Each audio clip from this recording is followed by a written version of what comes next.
All right. So thank you all for being here. The Kinship Families Coalition of Kentucky monthly forum this month of October is focused on adverse childhood experiences.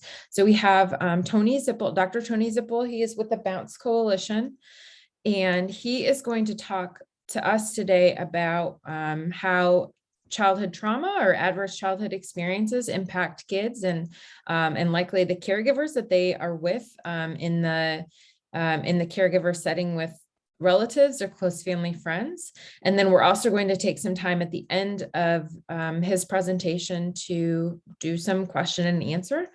And we will go from there. So again, thank you so much for being here. And Tony, I will pass it over to you. Thanks, Shannon. And let me do a screen share with this.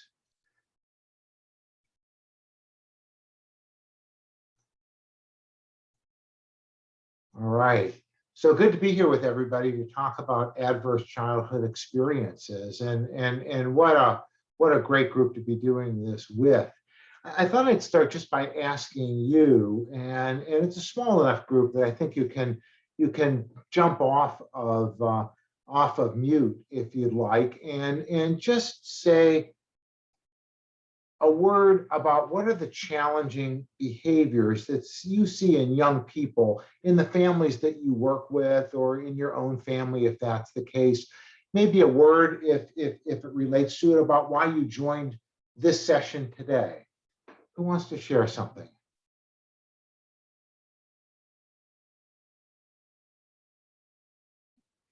So Tony, I will. I think, in most cases, I work with children that are in the child welfare system. So they've been traumatized just by being removed from their home, and on top of whatever things precipitated having them be removed, which sometimes could be a lengthy list of things and horrible.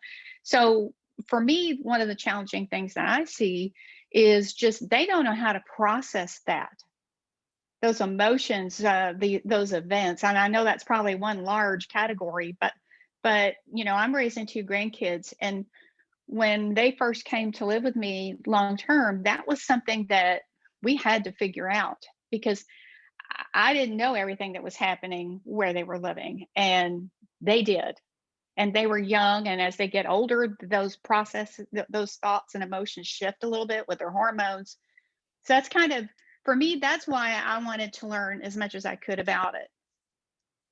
Yeah, it's a really good point, both about the kinds of challenges and stresses that kids may have experienced and be facing, some of the behaviors that may result from that, and some of the stresses that may occur just from the process of our trying to help transition to another setting, to foster care or something like that, has its own set of challenges. Anyone else? Just to kind of piggyback off of normal, then I would even go as far as saying secondary trauma, like the trauma that kids bring from that abuse and neglect situation, and then that caregiver having to help that child through that, but also the trauma that kind of rolls over to that caregiver on having to deal with those issues. So yeah, another really sophisticated and smart comment, Maurice. I appreciate that. Secondary like trauma in these systems happens a lot. We'll talk a little bit about that. Anything else? I guess I run a couple of grandparent groups, and gosh, over the years, everything from lying, stealing, self-harm, to addiction issues, to tantruming, to withdrawal, inattention, myriad of labels being placed on them to try to explain this. Yeah. It's clear, Joanne, that you've been at the front line of this for a while, because these are the kinds of things, again, that we often see in this work that we do. And what we want to talk about in the next period of time, I guess I've got about 40 minutes and some time for Q&A, is the relationship between, trauma that kids have experienced, particularly early in life, and these kinds of challenging and difficult behaviors, right? Now, trauma is a really common experience, right? You know, think about examples of trauma that occur in the lives of young people, you know, abuse and neglect, and the number of kids that are just homeless, death in the family, domestic violence, untreated behavioral health conditions, bullying, racial justice issues, chaotic environments. I mean, the list goes on. You know, young people in the world today, particularly when they come into our systems for support, have often had histories of serious and difficult things that have happened in their lives. They have been traumatized in a variety of ways. Now, the original study around adverse childhood experiences was an effort to link trauma, this early childhood experience, with long-term behavioral health, social, and economic outcomes. And you know, the study, if you're not familiar with it, the original study, which has been replicated all over the world at this point with very similar results, was originally done in California with a predominantly white middle class population with good health insurance. They were Kaiser Permanente employees. And the researchers were looking at the relationship between some health outcomes and things that may go on in that person's life. And so that was the study. And what they found was lots of trauma linked to adverse health outcomes. And we're going to talk about that. So think of ACEs as that link between trauma and tough outcomes. So ACEs, when we talk about them, adverse childhood experiences, are trauma, but they're a special kind of trauma that happens before the age of 18. And you can think of it as having four characteristics. One, it's a big deal. It's a significant adverse event. This isn't just like, you know, losing your favorite shoes. You know, this is a big deal. It goes on over a protracted period of time. The young people typically don't have a lot of support in managing the trauma directly. And these things tend to happen in groups. You know, when one of them occurs, it increases the odds of more trauma, more traumatic events occurring. So before the age of 18, significant event goes on for a while, not a lot of help in managing it, and usually in multiples. The original study identified 10 distinct adverse childhood experiences. And clearly, these are not the only childhood experiences that are traumatic. But in this study, with this particular population in California, the 10 things that really stood out that happened frequently and were strongly related to long-term adverse outcomes fell into three categories. One was abuse, either physical abuse or emotional abuse or sexual abuse. A second category was either physical or emotional neglect. And the third category was a range of things that have to do with dysfunctional households, mental illness or substance abuse in the family, incarcerated relatives, domestic violence, divorce, those kinds of things. So these 10 ACEs, these 10 adverse childhood experiences, became the key markers in the study. And if you've ever looked at the ACEs survey, done it yourself, these are the 10 items that you see in almost all the versions of that survey. Now, why are these things important? Well, they're important for a couple of reasons. Number one, it's important to recognize that these things are really common in life. You know, 2/3 of the population in the United States has experienced at least one of these traumatic events before the age of 18.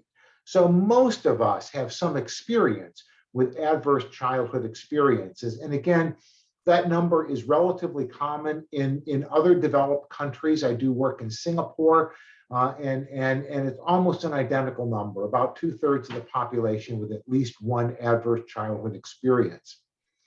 But what's also important to remember about this is that as the number of adverse childhood experiences increase for a person, their risk of bad outcomes continues to grow. So the more of these you have, the greater your risk of stuff going wrong in your life, physically, emotionally, economically, socially for the rest of your life.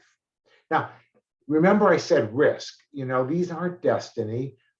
It is a risk factor. It increases the odds that bad things happen. So you can use these and this ACE number in a variety of ways, in the same way your primary care doc probably asks you about family health history. And if you say, well, I had 3 or 4 close relatives who all died of heart attacks, your physician doesn't say to you, well, then you're sure to die of a heart attack too. What the physician says is you're at increased risk. Let's think about what we want to do to reduce risk. So these are risk factors, and the more of them you have, the higher your risk. This is just a sample of some of the things that are predicted by increased numbers of ACEs. I mean, look at the difference between having no ACEs for adult alcoholism. 0 ACEs, you've got a 2% risk of having alcoholism later in life. 4 ACEs, you've got a 16% increase of alcoholism later in life. Smoking, on average, no adverse childhood experiences, 6%. 6 or more ACEs, 18%. So that as you begin to increase the number of traumatic events that a child experiences, you increase the risk that almost any bad thing you want to measure later in life is going to happen in their lives, right? So that's one of the really key points I want you to walk away from this. ACEs are common, and the more of them you have, the greater your risk is for bad things on a lifetime basis. And so we want to pay special attention to kids who have a bunch of ACEs. Something else that we need to pay attention to in this, when we talk about ACEs and the impact of ACEs, we're not just saying, gee, it creates bad habits or people learn bad behaviors. ACEs actually result in physiologic changes in us. It changes our brains as a result of exposure to these kinds of things. So trauma, ACEs, particularly these ACEs, trauma that happens before the age of 18, when there's all of this neurologic development going on and brains are changing so fast. There are 3 things that happen that are really important to this. One is that there are long-term hormonal changes that occur as a result of exposure to chronic trauma. Risk for diabetes, risk for depression, depressed immune system, and increased risk of a whole range of other diseases. These hormonal changes that can occur as a result of exposure to trauma stick. A second thing that happens is that you actually see brain changes that occur. And if you look at this little image of 2 brains, the one over on the left, which is a healthy development brain, and the one over here is a brain that's been exposed to significant chronic stress and trauma, you can see the color differences. And what it means are a couple of things. This frontal area has to do with decision-making, planning, self-control, those kinds of things. Lots of that in the healthy brain, not so much in the brain affected by stress. But the opposite that you see, this back section of the brain that has to do with survival, fight or flight, being reactive to things, boy, is that active in the brain exposed to chronic stress, more controlled in the brain that is more normally developed. So we see these kinds of brain changes that occur that reduce the ability to make thoughtful, planful, controlled changes and increase reactivity. So Joanne, you can think about that in terms of some of the problems you identified around impulsivity and anger and so on. This is what's happening with that. What's even more remarkable is that these changes can get passed on generationally. When I went to school, we were taught that you have your genetic makeup and your genetic makeup never changes. But what we know now is that environmental factors can activate or suppress genetic expression. And adverse trauma turns on genes that increase the expression of things like mental illness or metabolic illnesses like diabetes or cardiac illness or addiction. We become more susceptible genetically, and that can get passed on generationally as a result of stress. So brain changes occur as a result of exposure to adverse childhood experiences.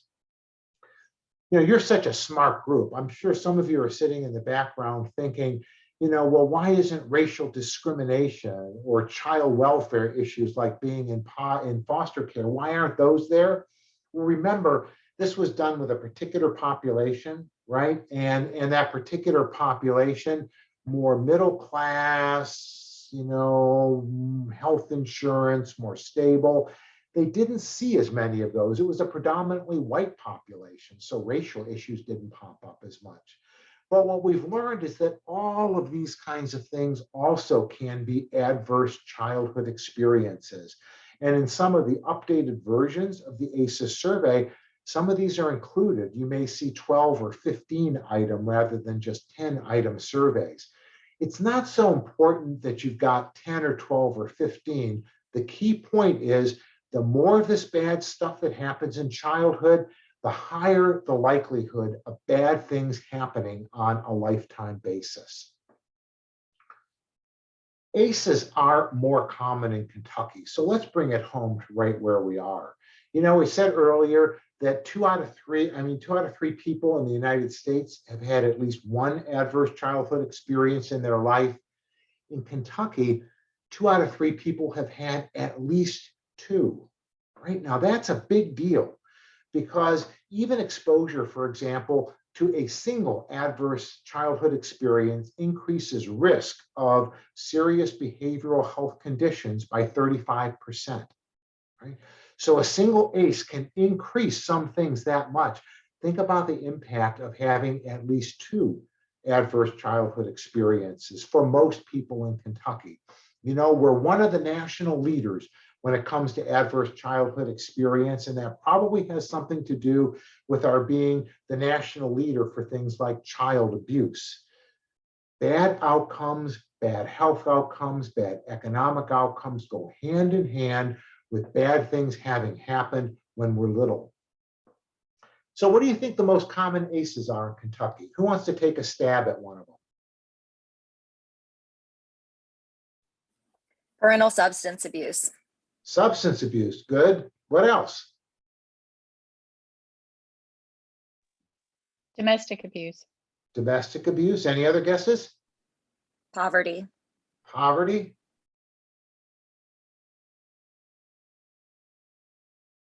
Here are the 4 that are most common in the state of Kentucky. Child abuse, divorce, incarcerated relative, and substance abuse, right?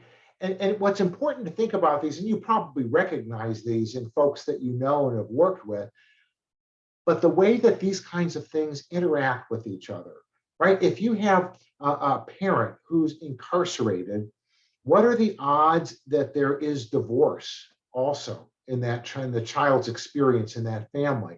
The odds go up. What are the odds that there may be substance abuse occurring in the family? Again, the odds go up. What are the odds that child abuse may occur? The odds go up. These kinds of things interplay with each other. And when you've got one adverse childhood experience, it tends to increase the risk of others. And the comment about poverty is so important because while poverty doesn't show up specifically as an ACE, you know, poverty is at the base of a lot of these. There's been global research on economic inequality. And one of the things we know is that economic inequality also predicts a very, very wide range of adverse outcomes. You know, the higher the poverty rate, the more likely you are to see divorce and incarcerated relatives and so on. So that was a really smart observation. So these are the kinds of things that we see commonly in Kentucky as ACEs. And some of you have already talked about some of the behavior changes that we see in young people that are linked to adverse childhood experiences. Remember that look at the brain, you know, more impulsive, less thoughtful, more reactive, less planful. You know, you see difficulties in substance abuse, in irritability and anger, in arousal, in performance. Depression, substance abuse go up. All of these things change in a way that are linked to adverse childhood experiences. So we see these things more commonly as we have higher levels of ACEs. Now, the stuff we've been talking about with stress and trauma and ACEs, we'd love to make that go away, but in so many cases, it's unavoidable.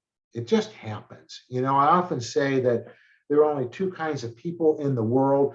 There are people who have never experienced trauma in their lives, and then there's everybody else who's seen it all over the place. And the people who have never experienced it, if they just stick around for a while, it's going to happen to them too. It's common.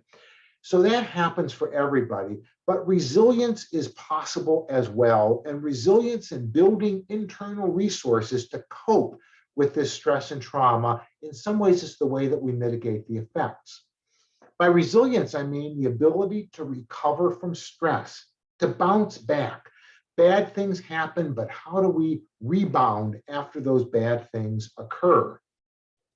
But we know that while trauma can damage us, and you've just seen all of this stuff about adverse childhood experience as a particular kind of trauma and the damage that it can do, the increased risk that it presents, we also know that stress and trauma on the other side can lead to growth as well.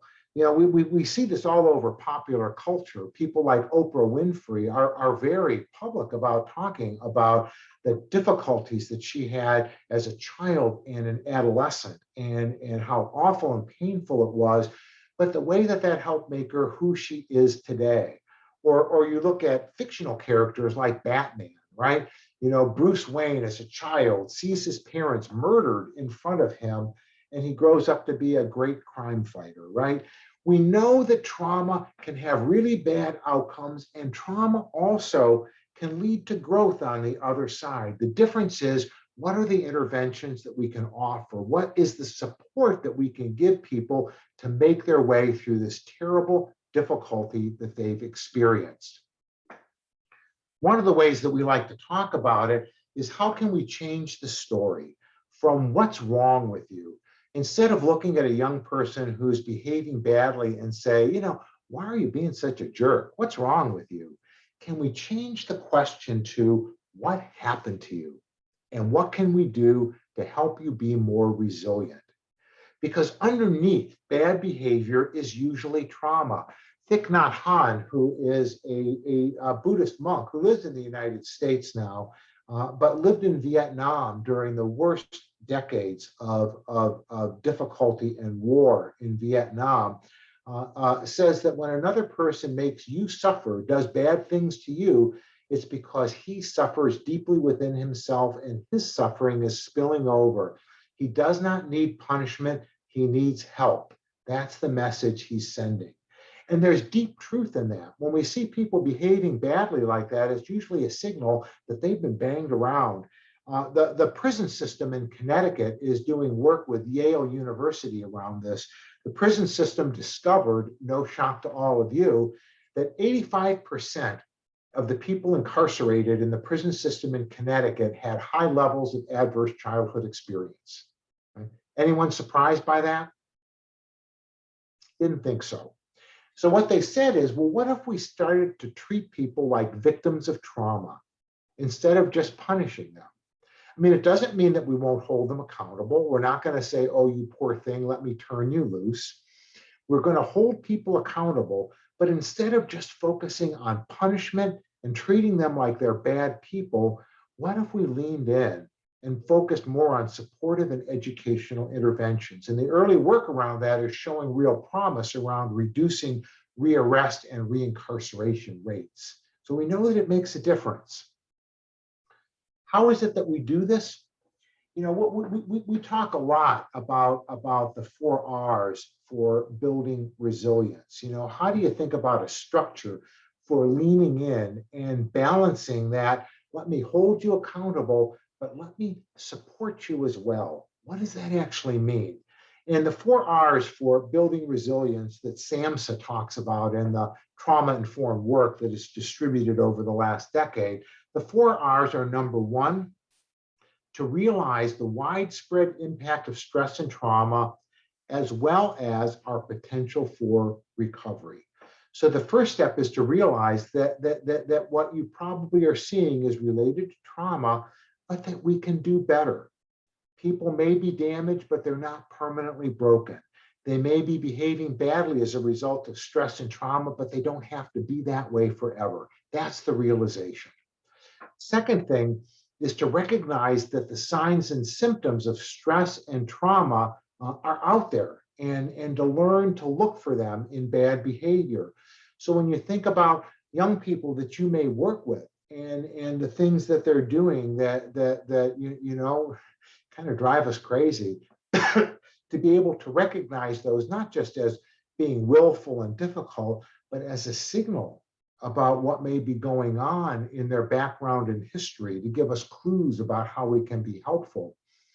The third thing is to respond using practices that build resilience. And when I talk about building practices, that's something that all of us have responsibility for. Sometimes it relates to personal behavior. You know, can we do things ourselves in relation to people that build resilience? But it also has to do with policies and procedures. You know, we live in a state in Kentucky, and I admit to not being a native, but I've been here for 11 years at this point. Really love Kentucky, but we're a state that likes to punish people. You know, we have almost the highest rate of incarceration in the country. We're a state that allows 5-year-olds to be charged with felonies. Corporal punishment in the schools is still permitted in Kentucky. You know, punishment is an important part of policy here in the state of Kentucky. And what's our responsibility around changing policies and legislation and practices broadly to reduce exposure to trauma, to avoid re-traumatizing, and to help young people do better? So at a personal level and at a social level, we want to respond in a way that builds resilience, that helps people have post-traumatic growth as opposed to post-traumatic stress. And the last are resisting traumatization. You know, the point I just made about trying to avoid punishing people. And that doesn't mean we don't hold people accountable. You have to hold people accountable, but we can do other things at the same time. You can hold them accountable and you can lean in and be supportive as well. You can hold them accountable and you can show them a better way to do things. So yeah, balance between accountability and doing things that are supportive is what we mean in resisting re-traumatization, as opposed to jumping first to, you know, let me punish you for being bad. Because we know from a psychological point of view, and I'm a psychologist by training, and you know, have a lot of experience around cognitive behavioral intervention. We know that punishment is not a very good strategy for changing people's behavior. So we want to avoid re-traumatization through punishment. So let me say just a word about personal resilience, and then we'll spend a little time with some Q&A. I think it's really important for all of us as caregivers to pay attention to our own resilience. You know, we've got our own histories of trauma.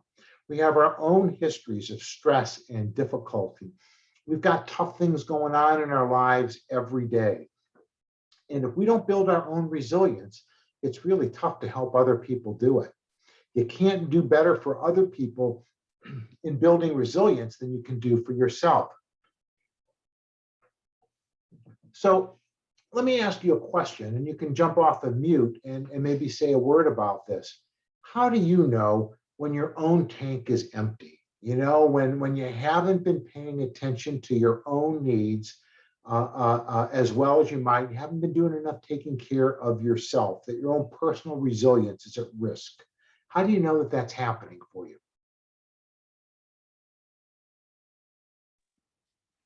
So I know for me, as the grandmother taking care of 2 grandkids, and I'm really bad about, you know, looking at, am I taking care of myself? I'm trying to get better as I go along. But what I found when I first got the kids, and there was a high level of stress as they were in the system and we were trying to navigate everything, is that I started getting sick a little more, getting more run down. more tired. Everything felt harder. And it took that to get my attention to say, okay, I got to kind of figure out how to deal with this a little bit better. Yeah, it's called burned out.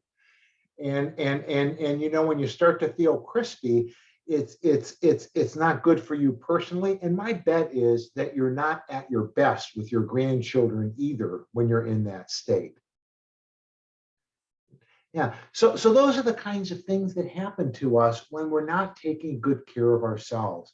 You know, we don't have what it takes to lean in and do what we want to do for young people in our lives. And we see signals of it. We get tired.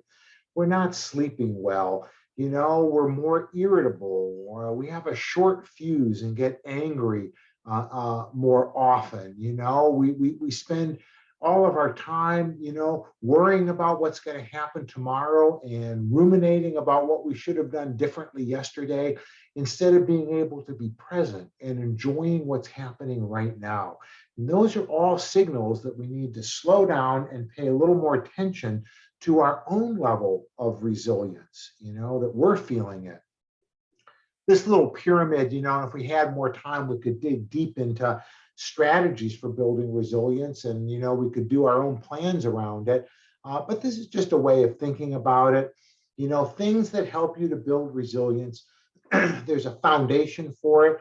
Basics like getting enough sleep, getting a little exercise, making sure that we're eating reasonably well, you know, slowing down and breathing deeply once in a while. These kinds of basics form a foundation for us. If we're not doing those things, everything else gets harder. Also, there are things about getting engaged in positive experiences, whether it's, you know, being able to be in a park and just marvel at what a beautiful day it is outside, having fun doing something, engaged with other people, like going to see a baseball game or a concert or something, you know. Those kinds of things feed us in really important ways and help us to build resilience. Those issues of reflection, you know, paying more attention to learning and growing and giving ourselves time to absorb and make sense of experiences so that we can incorporate them and grow from them. And finding meaning and purpose. You know, when we're tired and burned out and overstressed, you know, we're not paying enough attention to it, we lose sense of what's important in life, of why we're here and doing what we do. We go through the motions without a lot of meaning attached to it. So working on these kinds of things really help us to build our own resilience and lets us be more present for people we're caring for. And as we learn to do these well in our own lives, we can begin to teach other people how to do it. You can't teach young people to do things you don't know how to do yourself. And so as we learn to do our own strategies around resilience, it's easier to teach young people about them. So I want to challenge you, just in closing around this, to work on building your own resilience plan. Can you walk away from this short session today with a commitment to doing at least one thing that's going to make your own level of resilience a little bit better? You know, think about something that you can start doing today, and something that you don't need, you know, $1 million to do, and you don't need anyone's permission to do, and you don't have to wait for all the stars to be aligned to do. What can you walk away from this today and do that will make you stronger and happier and give you a higher level of well-being and resilience? Because that's going to help you in your own life, but it's going to help you as a caregiver as well. You'll be able to support the people that you're working with more effectively, and you'll be able to help them build their own resilience. Right? So the 3 points to walk away with, if you take away nothing else from this 40 minutes that we've been together. Number one, ACEs are common, and they're really common in Kentucky. Number two, ACEs have lifelong effects. The fact that it happened a long time ago doesn't mean it's gone. It's sitting there in some way. There are brain changes that occur. It has long-term, lifetime risk. And the more of these things you have, the greater that lifetime risk is. But in spite of those risks, number three, There are things that we can do that reduce the impact of ACEs. We can do them personally in helping young people to do things that build their resilience and leaning in and being present in their lives. And there are things we can do in terms of policy and procedure and legislation that reduce risk as well. Last point, and that's that if you do one thing, if there's only one thing you're going to do to improve your own resilience and to improve resilience in young people you're associated with, connect socially. You know, we know with young people that the best predictor of improved outcomes is the presence of an engaged, caring adult. And so if you're taking good care of yourself so that you're strong enough and resilient in your own life, that you can be that caring and engaged adult in a young person's life, you can change it. You can mitigate the effects of risk and change outcomes for that young person for a lifetime.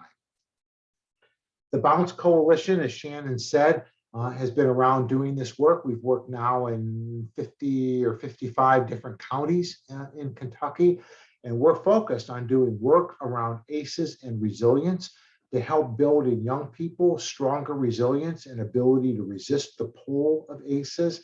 And in grown-ups as well, what are things they can do to mitigate the effects of trauma that they may have experienced earlier in life. In the slide deck, which we'll send around, here's contact information.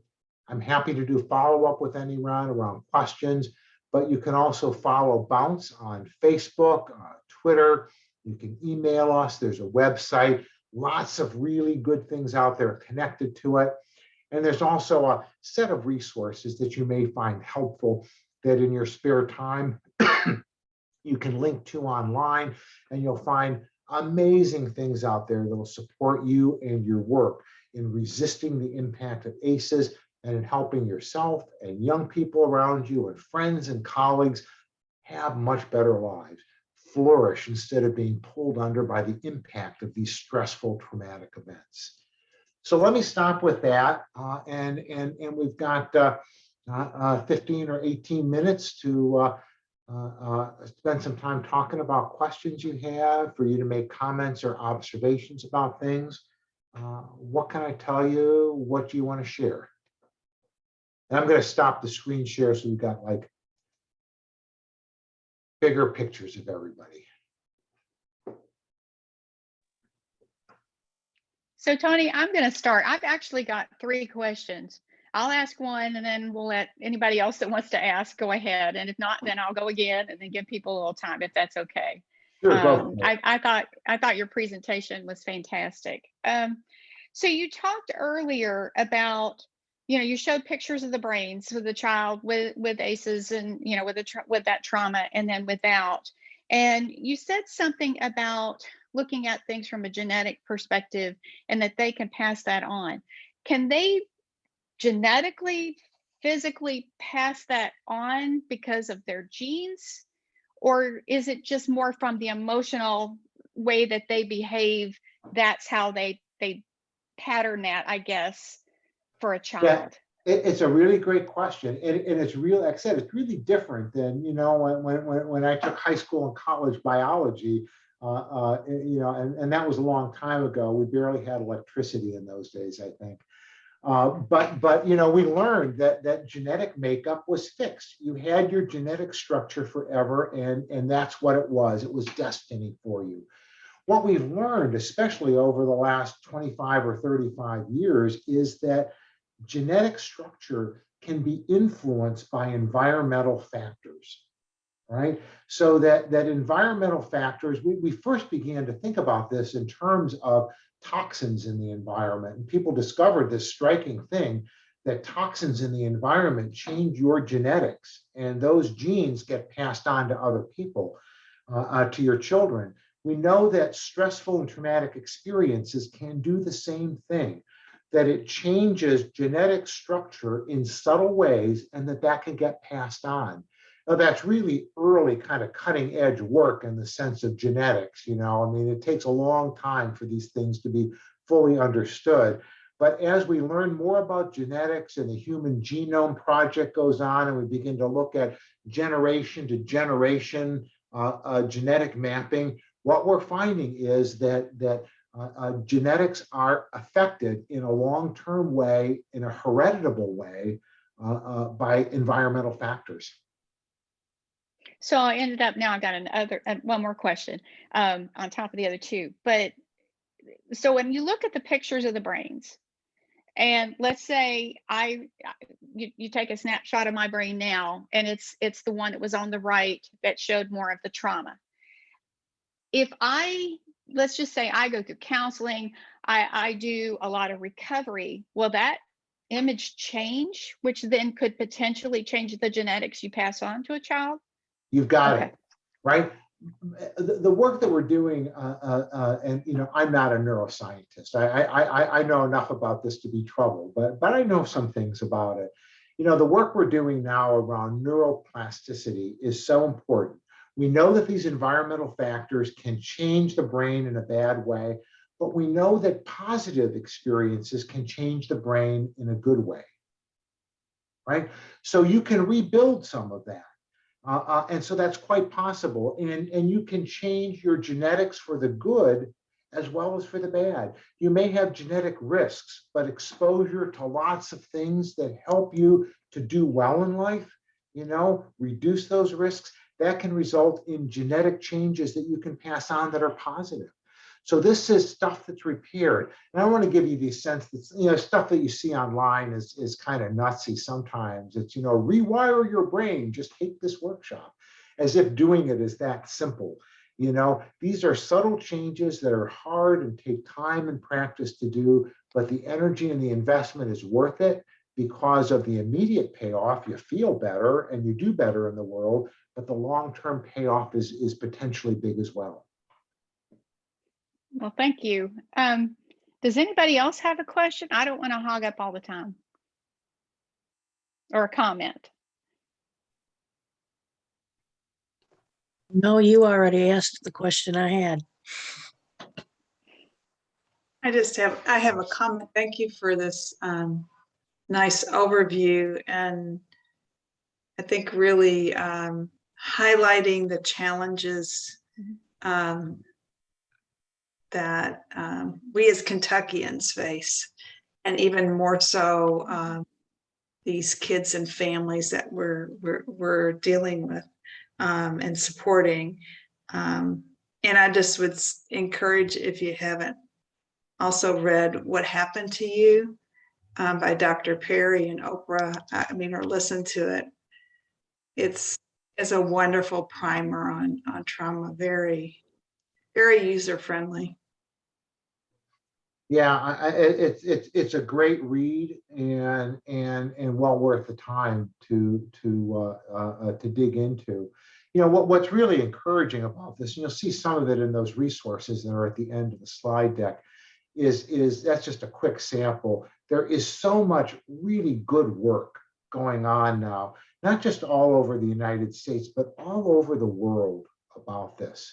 I just saw a piece on the continuing study being done in Iceland, for example, where they had, if you go back 5 or 7 years in Iceland, they began to have really serious concerns about adolescents and young adults that revolved around drinking. Alcohol abuse was a big problem for 16 to 26-year-olds in Iceland. And so they thought, what are we going to do about it? And they entered into a national program of how do we give young people something better to do and think about, and the results of it have been really striking. The decrease in alcohol abuse and associated risks is dramatically lower today in Iceland in young people than it was 10 years ago. So there's lots of really good material out there, and we learn more month by month and year by year about how important this is, and that we can do something. We have a choice about whether we're going to make this better or not. So does anybody else have any other questions? Well, I'm going to go ahead. Anne, go ahead. No, I do not. Okay. So I have 2 more questions. When I look at, and I don't know, Maurice, you might even be able to kind of chime in on this. So I think about how bad the abuse and neglect is in Kentucky. And we're trying to get our arms around that. And we know that definitely when a child's in the system, there's ACEs. There's probably multiple ACEs. So like, oftentimes I know that when a child goes into the system, DCBS says, okay, we need to have an assessment by a counselor. Now, sometimes that's okay, you seem to be pretty functional, you're not acting out right now, and that's it. And I wonder, because I guess part of my question is sometimes a child may take a little bit of time to looking at hormones, looking at when these events creep up by their age and stuff like that. I don't know that you can answer all this, Tanya, but have we looked at a little bit more of that as far as, this could hit these kids later when they're out of the system? And what else could we be doing while the child is in the system to make sure that doesn't happen, that they're truly healed? Because that may be a key to why parental incarceration is so high and why the numbers are so high. Yeah, you're touching on such an important point, Norma, that it's not true. It's true not just in Kentucky, but in most states, the child welfare system is largely disconnected from the rest of the social supports that happen in a state. And there's a tendency in child welfare systems, and I get this. I was a bureaucrat in the county system for a while, to try to make it somebody else's problem eventually. I've been in meetings where the conversation sounds kind of like, what do we need to do to get this kid to the age of 22 or graduated from high school so we can pass them on, and then it's somebody else's problem. We don't do a good job, for example, of sharing from child welfare systems and the mental health system, for example. Child welfare systems and what happens in justice systems. We need to begin to think in a more integrated way about this and recognize that investment today in these kinds of things decreases costs and demand and human pain and misery in all kinds of ways on a long-term basis. But it's tough in a system that is as fractured and siloed as most state systems are. But something that we can get much better at. It's a great observation on your part. Yeah, I just wonder if, just take an example, my grandkids, they're fine, that I know of. But, they did an assessment within the first few weeks and they said, okay, they're fine. But I wonder if maybe at least when they leave the system, there should be one more follow-up and some kind of summary that says they could be predisposed or they could be, you need to be aware of this. Because to me, information is power in a lot of ways. Because if I just think, okay, they said they're fine back here a year ago, and I don't think about it again, I don't really realize what may really be bubbling up in that child's future as an adult. Well, and not just with kids, but with adults as well. One of the things that is happening in some states, California's been really good about this, for example, is trying to push into standard pediatric assessment, an ACEs survey. It doesn't mean that you have to know exactly what the ACEs are that the child has experienced, but if mom or dad can tell you, that this young person has an ACE score of 4 or 5 or 6, it tells you some things about, let's pay more attention. What are we going to do around that? Some places that are really forward thinking are beginning to do this with adults as well. Well, you're 34 years old and you have an ACE score of 5. Let me tell you what that does in terms of increased risk for you. And you probably see some of that. I see that in some of your numbers on your metabolic panel. You're more prone to this kind of stuff.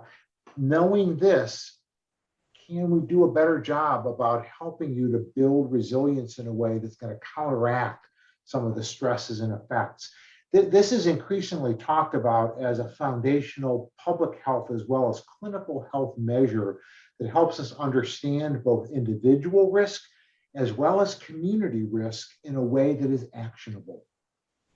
So Norma, I can say that kind of what you're talking about in the lens of DCBS, one of the things that I know that they've been starting to track is disruptions with relative fictive kin caregivers once the case is closed out. I know that has been a topic of discussion and how we can start to curb that.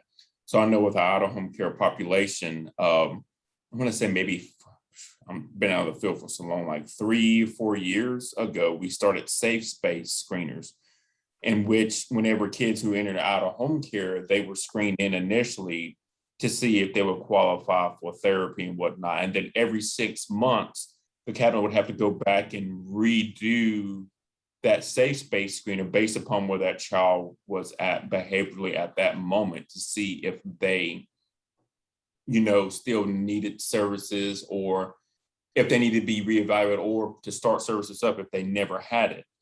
So I guess in a sense, we're kind of, and we know this, we're kind of dropping the ball when it comes to caregivers who aren't in the licensure process, because we know if caregivers get licensed and issues arise and they've adopted, there's PAPs, like the post-adoption, you have a PAPs worker. So like anything of that, like if a child, is about to disrupt from an adoptive home, there's someone that they can actually call and get the help that they need in that sense. So there has been talks about, what we can do for relatives who haven't went that route. And I know from an agency standpoint, we are pushing really hard for guardianship assistance, because that could be one avenue that we could have that extra, pillow of protection for that caregiver once that case closes out. Because if I'm not mistaken, it kind of works. They'll be receiving like a monthly subsidy, just like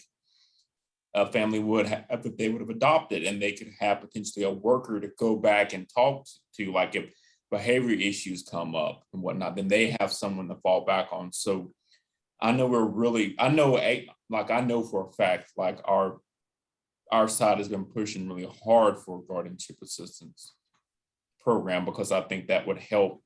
It's not going to fix everything, but it's going to help some of the issues that have been talked about here. But we know what we kind of have to do in order to bring that change about. Like I think the idea has been pitched that, that money's coming from the same pot. So why does it matter if that child's in out-of-home care or not? Because if that child is adopted, then that monthly subsidy is coming from there. If they had an adopt, like that money is still, like if that caregiver would have went through that same process, that money would be still coming from the same thing. So we're trying to figure out, like, why would it really matter? But that's discussions that are way above my head and probably need some nice legal backing and some legislative changes, which I know that it's on their agenda to fight for. But that's just guardianship assistance program, like that's something to really fight for. Yeah, Maurice, I mean, there's so much in your comments. It's so rich. Let me just touch on one point. I think that you so eloquently talk about the importance of legislative change, policy change, practice change, and the importance of it. So, building resilience and fighting ACEs, there's a lot that we can do at an individual basis, and there's a lot that we can do at a structural and policy level. And it's important to work at both of those levels. And maybe just one other comment on something in your remarks that caught my attention, which is that this is a long-term process. The fact that somebody's not, breaking out windows and smacking people around, that they're sort of chilled and they've got more stuff under control, doesn't mean that we need to stop paying attention to them. It may be that the interventions that we offer are a little different. It doesn't always have to be therapy in a traditional clinical sense, but supportive and educational interventions that help build resilience are applicable on a lifelong basis for all of us, and if we really want to increase the odds of young people in the system and going through the system and after the system doing well, we'll focus on helping them to have access to those kinds of educational and supportive supports on a longer term basis.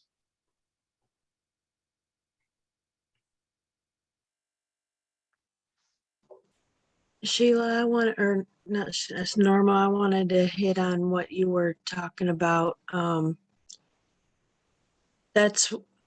am a CASA volunteer and I sit on IPR boards, and within that, I can also recommend for these children a more intense counseling. Because if you can get the right counselors with these children to help them, I don't want to help them gear themselves at trying to get at the underlying reason why they were taken from the homes, so that they're not dealing with this when they're 50 years old, like my sister and I did with our reasons. We were never removed from the home, which we should have been, but back then they didn't have these issues of removing the children from the homes, because they never found these things out until it was later. But we went through these. My sister and I have 9 out of the 10 ACEs, and now we have health issues that are stemming from that. And now at our age, we're now just starting to deal with this. And now we're both in counseling dealing with this. And if we would have had the intense counseling back then, we may not have had to deal with all this now.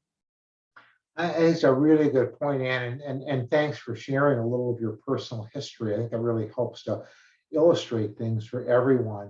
You know, the other thing I want to add to it that builds on that is this kind of education and support isn't just for young people, but for the adults that are around them.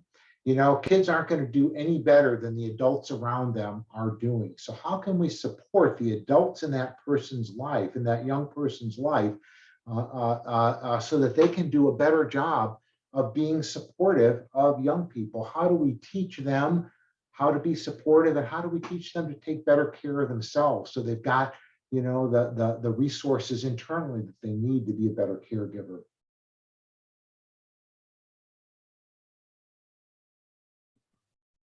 Yeah, I really want to echo what Maurice said.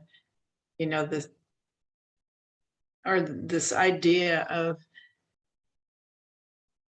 you know, how do we educate these grandparents, aunts, uncles, that with trauma-informed parenting? You know, I know I say that a lot, is like you're parenting traumatized kids, and that's traumatizing to you. And you know, and we all do what we know. They try to parent like they parent their kids, and that doesn't work. And so helping them early on to have that shift in mindset of, you know, that yes, you're doing parenting things, you know, making them sure they go to school, you know, et cetera, et cetera. And you're not, these kids need to be parented in different ways, maybe have different supports. Maybe I'm not saying that very eloquently, than what you knew to do or learned to do with. Yeah, no, I mean, we you know, I love some of Virginia Satir's quips. You know, she was just really smart about saying things in a way that caught people's attention. And one of the things she would always say about family therapy is that in family therapy, in family problems, everybody is trying to do the best they can, right? And you start with that assumption that parents who are maybe not doing a very good job are doing the best they can.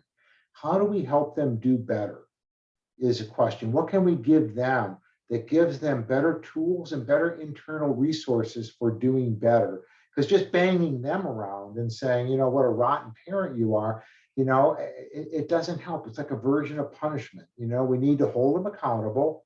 They've got to do the right thing. That's important, but we need to do it by leaning in and being supportive rather than punitive.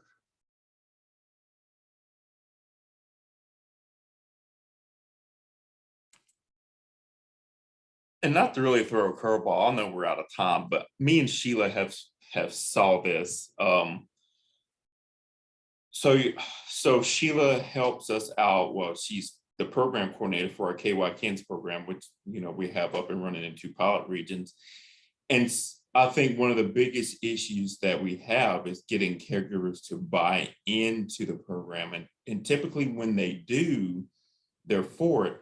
But especially in rural Kentucky, there's pride in being able to take care of, you know, your family on your own and not enlist other help or think people that are, you know, think that you're just being nosy when in reality you really just want to help. It's also just trying to figure out how to break down that barrier to get people to say, all right, I do need some help, even if it's just to listen, you know, with, you know, to someone else's experience. And so like that's an issue that we've ran into. Like there's plenty of families out there that could benefit from the program, but whenever we do reach out to them, it, you know, they're, you know, it's very like you have to really kind of chisel away at a brick wall to try to even remotely have a chance to be able to try to get in and help them out as much as we can. Well, or look for other doorways, you know, because you're exactly right. It's amazingly tough in some families. I mean, think about the difficulties we're having around COVID vaccination, right? It's no matter what you do, you know, it's a tough wall to crack with some people. When Bounce did the original project around this at Semple Elementary School in Louisville, which is near Churchill Downs, challenging community, lots of stuff going on with kids there, a lot of turnover with teachers. The decision that we made is that we were going to do some level of training around this with everyone that had contact with the child. So it wasn't just teachers and administrators. We did it with the lunch people and the maintenance staff and the bus drivers and the out of school providers, you know, everybody that we could get our hands on, we did some training with. And we also did things for parents, you know, and they were the toughest group to engage in this, but we created opportunities that were attached to things that parents might normally come to. You know, they love going to the kids' basketball game. You know, we connected some things there. We would do like an open house and we'd have some freebie things going on there that were really attractive to them. And you do it a bit at a time. You know, you're not going to make it work for everybody all the time, but you do the best you can. And the more lines you have in the water, the more you can change the conversation around all the people who may have contact with this young person, the greater your odds of success and the greater the odds of pulling the parents who are a little more resistant along. Well, thank you all so much for thank you, Tony, for the fantastic overview. I know you had to put it into a short amount of time, and I thought you did a fantastic job covering it. And I really appreciate the questions and conversation to help further, you know, delve in. So appreciate everyone here, and thanks again for your time. I can send in the follow-up the slides and then additional information about Bounce if you're interested in engaging with them in other ways as well. But right. And Shannon, I'll send you the deck. Awesome. Thanks, Tony. And hope you all have a really good rest of your day. Thanks again. Pleasure being with everybody. Thanks for being here. Thank you. See ya.